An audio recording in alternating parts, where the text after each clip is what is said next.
Assalamualaikum warahmatullahi wabarakatuh.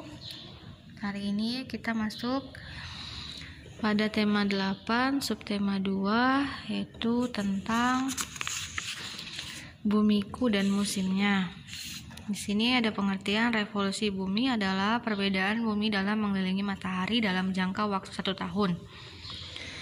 Salah satu gejala alam yang timbul akibat revolusi bumi adanya perubahan musim. Perubahan musim pada lintang tengah disebabkan oleh peredaran semu matahari. Bagi daerah tropis, perubahan dan peredaran semu matahari tidak berpengaruh pada perubahan musim karena perbedaan suhu harian dengan suhu rata-rata bulanan tidak berbeda terlalu jauh. Perbedaan semu matahari hanya berpengaruh terhadap kapan datangnya musim hujan dan musim kemarau. Nah, di sini ada gambaran sedikit tentang sistem tata surya yang ada di bumi, yaitu ada matahari, planetnya ada Merkurius, Venus, Bumi, Mars, Jupiter, Saturnus, Uranus, dan Neptunus. Jadi yang paling jauh dari matahari adalah Neptunus, sedangkan Bumi adalah planet ketiga ya.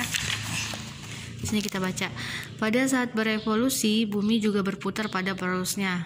Kondisi ini mengakibatkan matahari seolah-olah bergerak, padahal matahari itu tidak bergerak, tapi bumi yang berputar pada porosnya atau berevolusi. Bergerak bolak-balik di sekitar garis balik utara dan garis balik selatan. Fenomena inilah kemudian disebut dengan gerak semu matahari. Gerakan ini membuat adanya perbedaan panas matahari yang diterima di permukaan bumi. Akibat terhadap negara Indonesia adalah mempunyai iklim tropik yang mempunyai 2 musim, yaitu musim kemarau dan musim hujan. Jadi musim yang terjadi pada negara kita sekarang, negara Indonesia, ada 2, yaitu musim kemarau dan musim hujan. Disebabkan oleh ada gerakan semu matahari, yaitu kondisi yang mengakibatkan matahari seolah-olah bergerak berada di sekitar garis utara dan garis balik selatan.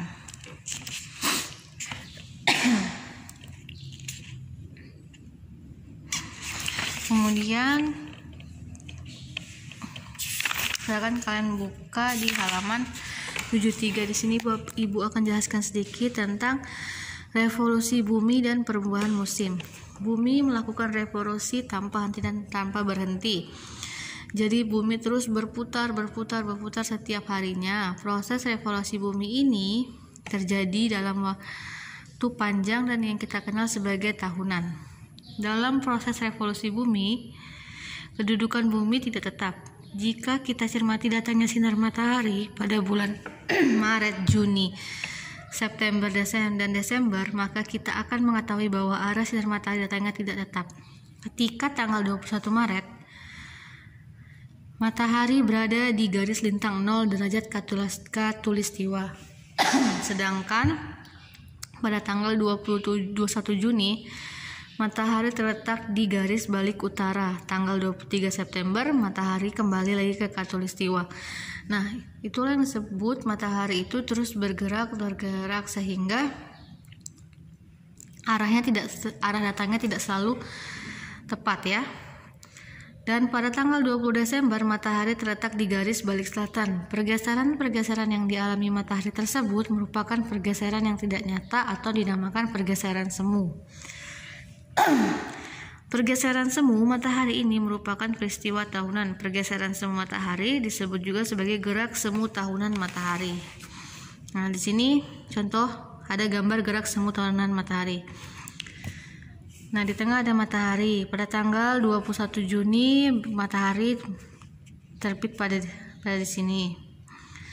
Pada tanggal 21 Maret, 23 September, 22 September ya.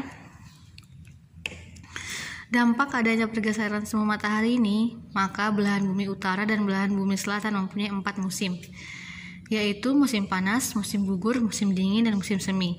Keempat musim tersebut datang silih berganti secara beraturan. Nah, jadi kalau di negara kita hanya terjadi 2 musim karena kita adanya gerak semu matahari karena revolusi bumi terus berputar. Tapi di negara-negara lain yang belahan bumi di utara dan bumi selatan itu mempunyai 4 musim tadi, karena adanya pergeseran semu matahari. Pada tanggal 21 Maret, belahan bumi utara dan selatan mendapatkan penyinaran matahari dalam jumlah yang sebanding.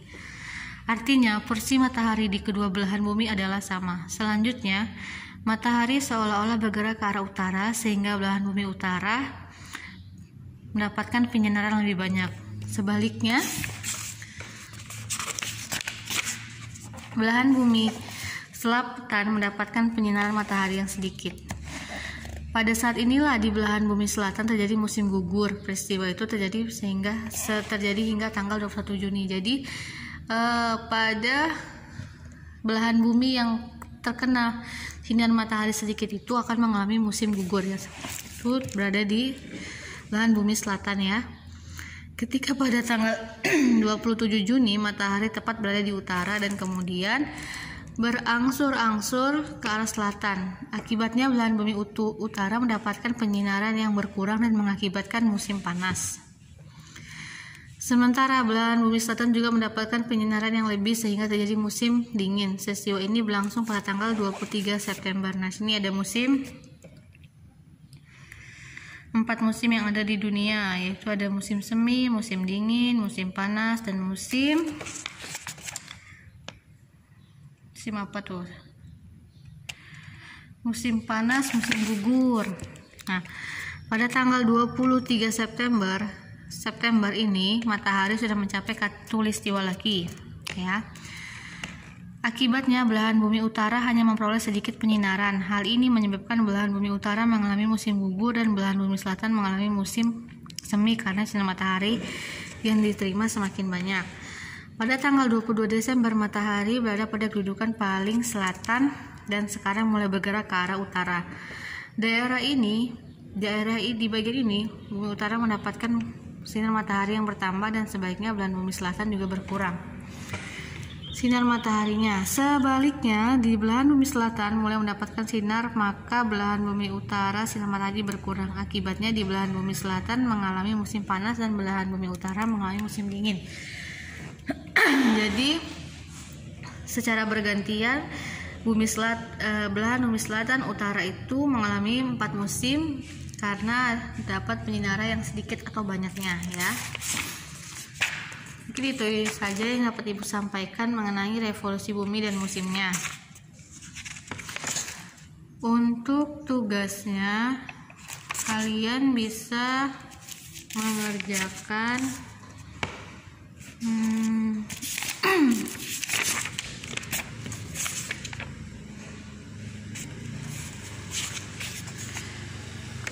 kayak sebentar ya, Ibu baca dulu.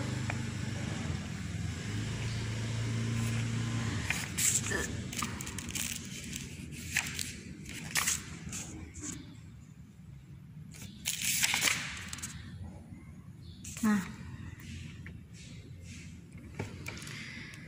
di sini pada halaman 75 silakan kalian kerjakan, yaitu berdasarkan teks informasi di atas. Jelaskan penyebab terjadinya perbedaan musim di bumi. Tuliskan negara mana sajakah yang mengalami musim-musim tersebut.